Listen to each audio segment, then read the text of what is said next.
Hey there, adventurers! If you're enjoying the content, make sure to hit that subscribe button and join our amazing community. Don't forget to leave a like if this story hooked you, and be sure to activate the bell so you never miss a new episode.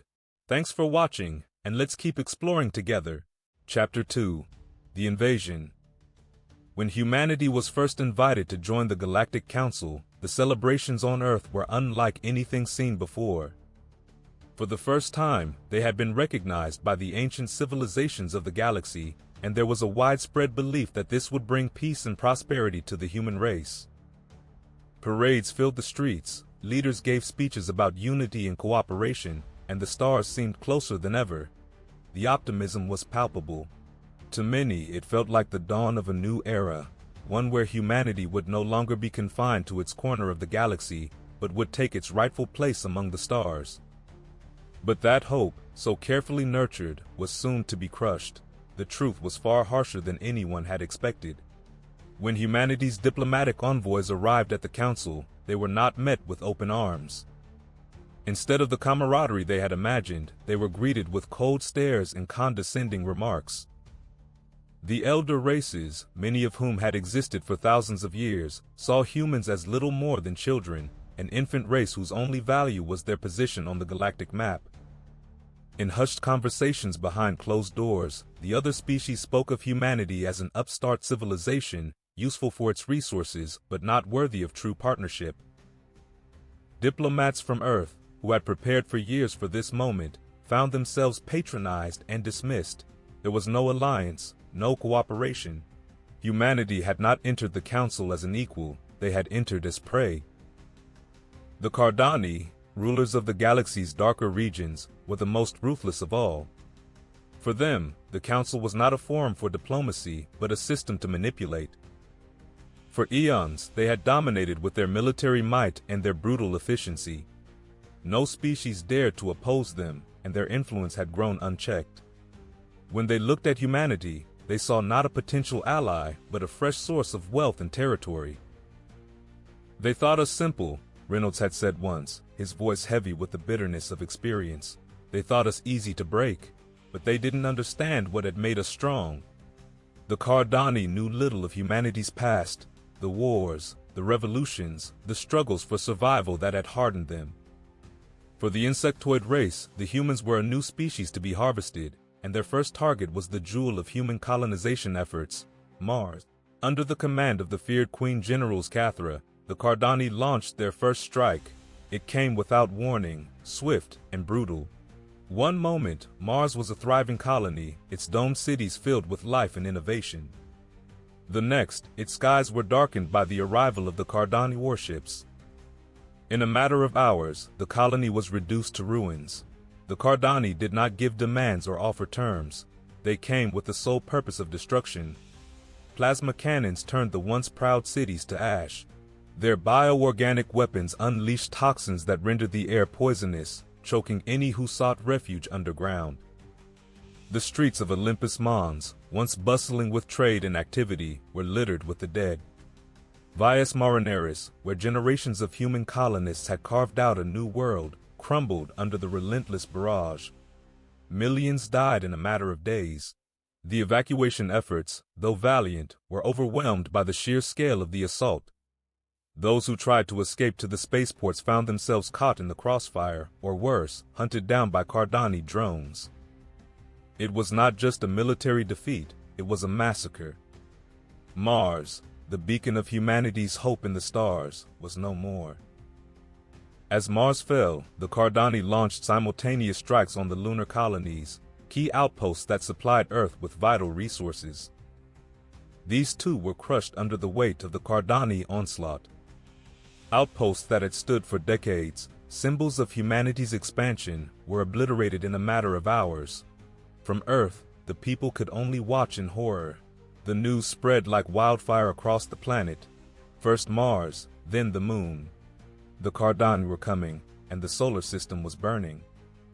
What once had been distant conflicts now felt terrifyingly close. On every screen, the same scenes repeated: the destruction of Mars, the fall of the colonies, the sound of Khardaani weapons tearing through the vacuum of space. Families huddled together in makeshift shelters. Schools and businesses shut down as Earth prepared for the inevitable. Would their world be next? Could Earth itself survive the storm that had already consumed its colonies? Fear swept through every corner of the planet, and for a moment it seemed that humanity was on the verge of collapse. But in the ashes of Mars and the smoke of the lunar colonies, something stirred. A burning rage, one that the Khardaani had not expected, began to rise. What was supposed to break humanity only ignited their spirit. As the people of Earth watched their colonies burn, their fear turned to fury. Rather than shatter beneath the weight of their losses, humanity rallied. The Earth Defense Fleet, still scattered and unprepared, began to regroup. Military leaders, who had been caught off guard by the suddenness of the assault, now set their sights on a singular goal: to stop the Khardaani at all costs. Across the planet, recruitment centers were overwhelmed. Civilians, desperate to protect their families and their world, volunteered in droves. The factories, which had once produced the tools of peace and industry, were now repurposed for war. Ships that had been used for trade and exploration were hastily retrofitted into makeshift war vessels. Humanity was preparing for a fight unlike any they had ever known. It wasn't just the military that was mobilized. From the youngest students to the oldest veterans, every citizen was enlisted in the war effort.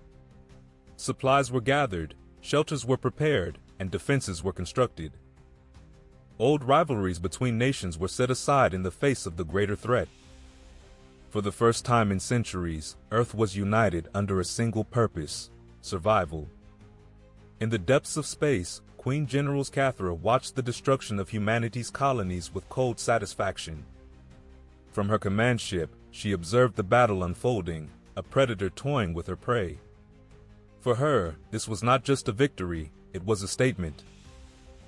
She would not simply defeat humanity, she would erase them from existence.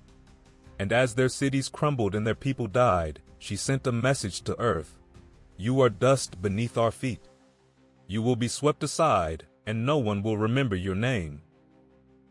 Cathra was a master tactician, her mind sharp with centuries of experience. She had led countless campaigns, each one more brutal than the last. She had seen races far older and more advanced than humanity fall before her fleets. To her, this was no different.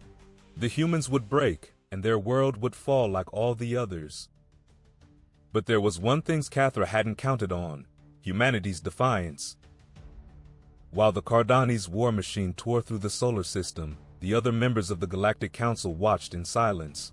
Not a single ship was sent to aid Earth, no supplies, no reinforcements. The Council had abandoned humanity to its fate. In the dark halls of the Council's chambers, fear reigned supreme.